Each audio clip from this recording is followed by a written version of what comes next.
ડેડિયાપાડાના ધારાસભ્ય ચૈતર વસાવા તેમના પત્ની અને 9 લોકો છે એ લોકોને કોર્ટે 7 વર્ષની સજા ફટકારી છે અને અત્યારે હાલ ચૈતર વસાવાના સમર્થનમાં એક બાદ એક જગ્યાએ ક્યાંક રેલી કરવામાં આવી રહી છે, ક્યાંક વિરોધ કરવામાં આવી રહ્યો છે અને હવે હાલોલના જે આમ આદમી પાર્ટીના લોકો છે એ લોકો પણ ચૈતર વસાવાના સમર્થનમાં આવ્યા છે। આખો આ મામલો શું છે, તેમનું શું કહેવું છે તેની વાત આ વિડીયોમાં। નમસ્કાર, હું હંસિની અને તમે જોઈ રહ્યા છો નિર્ભય ન્યૂઝ। આપણે જોતા આવે છે કે આમ તો ચૈતર વસાવા છેલ્લા ઘણા સમયથી ચર્ચામાં છે। એવામાં વનકર્મી પર હુમલો કરવાની જે આખી આ ઘટના હતી એમાં જ સેશન્સ કોર્ટે ચુકાદો આપ્યો હતો અને ચૈતર વસાવા સહિતના જે લોકો છે એ લોકોને 7 વર્ષની સજા અને દંડ ફટકારવામાં આવ્યો હતો। અત્યારે હાલ છોટા ઉદેપુરની અંદર, ક્યાંક જૂનાગઢમાં, તો ક્યાંક ઘણા બધા એવા વિસ્તારો છે કે જ્યાં ક્યાંક ચૈતર વસાવાના સમર્થનમાં રેલી કાઢવામાં આવી રહી છે।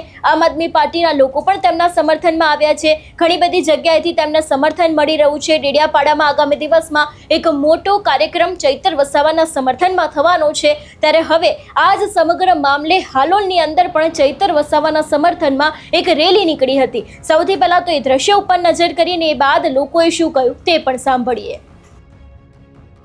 રાજકીય સામાજિક આગેવાનો સાથે સાથે અમારા સંઘર્ષ સમિતિના તમામ કાર્યકર્તાઓનો હું ચૈતરભાઈના પરિવાર તરફથી આપ સર્વેનો ખૂબ ખૂબ આભાર માનું છું, કેમ કે આપે ચૈતરભાઈની લડતને જોઈ છે। ચૈતરભાઈએ સડકથી લઈને સદન સુધી એસટી, એસસી, ઓબીસી સમાજ માટે હર હંમેશા માટે પોતાના પરિવારની પણ ચિંતા કર્યા વગર, પોતાની પણ ચિંતા કર્યા વગર હર હંમેશા માટે લડત ઉપાડી છે અને એક રાજકીય ષડયંત્રના ભાગરૂપે ચૈતરભાઈને ફસાવવામાં આવ્યા છે। આપ સૌ જાણો છો, પણ આપણને ઉચ્ચ સ્તરીય ગુજરાત હાઈકોર્ટ, નામદાર સુપ્રીમ કોર્ટથી પણ આપણને આશા છે કે ચૈતરભાઈ વહેલી તકે છૂટશે અને આપણી વચ્ચે આવશે। સાથે સાથે આપણે સૌ જાણીએ છીએ તેમ કે ચૈતરભાઈ એકલા નથી। ચૈતરભાઈ એક વિચારધારા છે। વિચારધારા એ દરેક ગામડે, દરેક યુવાનોમાં પસરી છે। એના ભાગરૂપે એ ચૈતરભાઈની વિચારધારાને આપણે એને આગળ લઈ જવા માટેનો પ્રયત્ન કરવાનો છે।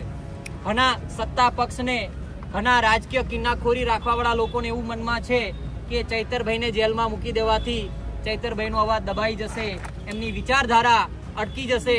પણ તમારે બધાએ જવાબદારી લેવાની છે કે વિચારધારા દરેક ઘરમાં જાય અને ક્રાંતિ સ્વરૂપે બહાર નીકળે અને આવનાર સમયની અંદર આનો બદલો તમારે અને મારે સાથે મળીને લેવાનો છે। બધા તૈયાર છો ને? બીજી વસ્તુ કે તમને અને મને દુઃખ થાય અને એ દ્રશ્ય જોઈને લોહી ઉભળી આવે એવી દ્રશ્યમાન એક ઘટના બની હતી કે ત્યાં ચૈતરભાઈને ત્યાં કામ કરતા શકુંતલાબેન તે પોતાનું 17 દિવસનું બાળક લઈને જેલમાં જાય છે। એ નિર્દોષ બાળકનો, એ બેનનો શું ગુનો હતો આપ સૌ જાણો છો, એટલે એનો પણ બદલો લેવા માટે તમે બધા તૈયાર છો ને? શકુંતલાબેન દરેકની બેન છે ને? તો આપણે ચૈતરભાઈને ભાઈ માન્યા છે, ચૈતરભાઈને મિત્ર માન્યા છે, તો અમે પણ બિન રાજકીય રીતે ચૈતરભાઈને સમર્થન આપવા માટે મેદાનમાં આવ્યા છે અને આવનારી લડત આપણે સૌ ખંદે તો ખંદો તો મિલાવીને લડીશું। તૈયાર છો બધા? ભારત માતા કી જય, જય જોહાર। ચૈતરભાઈ તુમ આગે બઢો, હમ તમારે સાથ હૈ। આપ સર્વે મને ખૂબ પ્રેમથી સાંભળ્યો, મારું માન સન્માન જાળવ્યું, એ બદલ આપ સર્વેનો મેં ખૂબ ખૂબ આભાર વ્યક્ત કરું છું।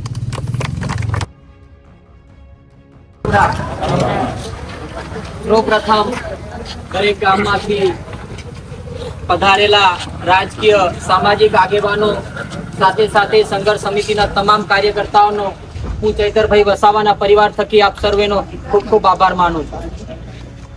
આપ સૌ જાણો છો તેમ ગુજરાતની અંદર આદિવાસી વિસ્તારમાં માનનીય શ્રી છોટુભાઈ વસાવાની વિચારધારા પછી જો આદિવાસી સમાજના હક અને અધિકાર માટે, બંધારણમાં આપેલા પ્રાવધાનો માટે જો અવાજ ઉઠાવ્યો હોય અને આદિવાસી સમાજના યુવાનોને જાગૃત કર્યા હોય તો એ માત્ર ને માત્ર ચૈતરભાઈ વસાવા છે।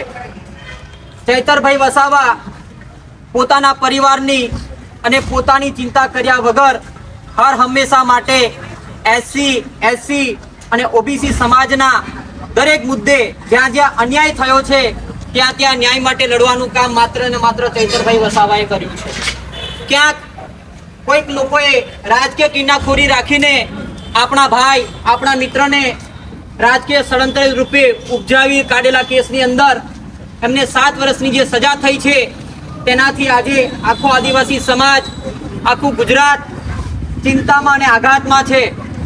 સાથે સાથે એ પણ કહેવા માંગુ છું કે આપણે સૌ એક દ્રશ્ય જોયું હતું કે શકુંતલાબેન છે કે ચૈતરભાઈ વસાવાના ઘરે કામકાજ કરે છે, તે 18 દિવસનું બાળક જ્યારે જેલમાં લઈને જાય છે ત્યારે આપણા આંખમાંથી આંસુ પણ આવે છે ને સાથે સાથે ગુસ્સો પણ આવે છે. પણ આપણે સૌ જાણીએ છીએ તેમ આદિવાસી સમાજ શાંતિ શિસ્ત અને બંધારણમાં માનવાવાળો સમાજ છે, સાથે સાથે પ્રકૃતિ પ્રેમી સમાજ છે.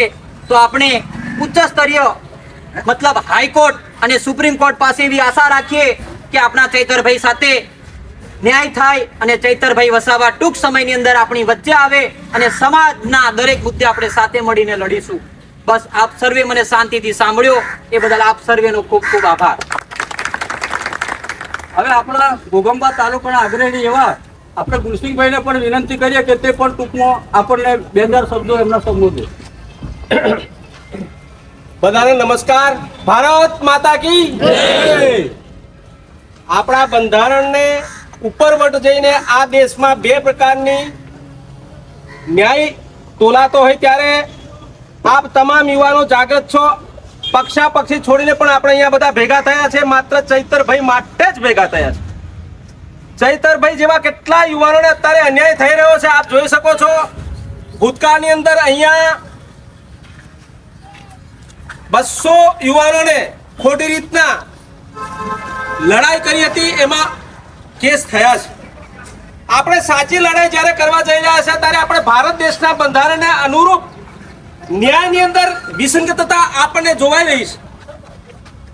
ચાલુ સરકારના જે પણ ચૂંટાયેલા પ્રતિનિધિઓ છે એમને પણ કેટલાક ક્રિમિનલ કેસો હોવા છતાં પણ એ લોકો સામે ન્યાયપાલિકા રેગ્યુલરલી કામ નથી કરતી અને આ ઉતાવળી ભરી પગલું ભરી અને આપણા ચૈતરભાઈને જેલમાં ધકેલવાનું એક સુનિયોજિત કાવતરું છે. મારે એ કહેવું છે હે યુવાનો કે એક જ રાઇફલ હતી એ પણ પકડી નથી શક્યા અને 7 લોકો આ મહિલા જે છે શકુંતલાબેન જે 7 વર્ષનું 7 મહિનાનું કે 15 દિવસનું નાનું બાળક લઈને જ્યારે આ એક દ્રશ્ય જોઈને આપણને ઉશ્કેરવામાં આડત્રી રીતે ઉશ્કેરવામાં આવી રહ્યા છે. એસટી એસસી ઓબીસી આ દેશમાં 95% આપણે છીએ અને 5% અમીરો છે. આ 5% અમીરોની સરકારો આપણને ગુલામ બનાવવા જઈ રહી છે ત્યારે આ તબક્કે ઘોઘંબામાં જૂના એપીએમસી થી બિરસા મુંડા સર્કલ સુધી આપણે સ્વયંભૂ શાંતિપ્રિય રીતે આપણે રેલી સ્વરૂપે જઈશું. બિરસા મુંડાને હાર અર્પણ કરીને આપણી લાગણીને માંગણી આપણે આ પ્રકૃતિને બતાવીશું. ટૂંક સમયમાં આપણી સામે કાયદો તો કાયદો પણ આ દેશ તો દેશ, પરંતુ આ ઋષિ મુનિની સંસ્કૃતિ કહેવાળો આ દેશની અંદર ખરેખર અમને અન્યાય થતો હોય ત્યારે આ સરકારને કાન ઉઘડતા કેમ નથી? પણ મારું કેવું છે મિત્રો, આડકતી રીતે તમને ઉશ્કેરે છે અને તમને જેલમાં નાખવામાં આવશે. અહીંયા શિક્ષિત લોકોને રોજગારી નથી મળતી, એની સામે ચૈતરભાઈ લડે છે. ચૈતરભાઈ ફક્ત આદિવાસી સમાજ માટે જ નથી લડતા, તમામ શિક્ષિત યુવાનો માટે લડે છે. તો આપણા સર્વ સમાજના યુવાનને આપ જેલમાં પુરાઈ દેવા માંગો છો તો નથી માનતા, એટલે આપણે આ કામ કરી રહ્યા છે. ટૂંક સમયમાં અહીંયા શિક્ષિત લોકો છે, ડોક્ટર સાહેબ છે, ભાઈ શ્રી હાલોલથી પધારેલા રતિલાલ અને ભાઈ શ્રી જે છે એ બધા યુવાનોને મારે એમ કેવું છે કે તમે કાયદાકીય લડતમાં પણ અમે તમને સહકો આપીશું. અમે બિનપક્ષીય આમ આદમી પાર્ટી, કોંગ્રેસ, ભાજપ છોડીને પણ અહીંયા એવા યુવાનો આવ્યા છે કે જે લોકો બિન રાજકીય છે અને હજી કેટલાક સોશિયલ મીડિયામાં લાગણી દર્શાવી રહ્યા છે. તો આપણે કોઈને તોડી પાડવા માટે નહીં પણ જોડવા માટે આ પ્રવૃત્તિ કરી રહ્યા છે. ત્યારે આ તબક્કે આ બધાને આવેલાને હું સન્માન આપું છું. જય જોહર.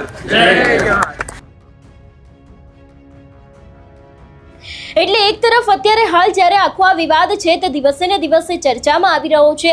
જોવાનું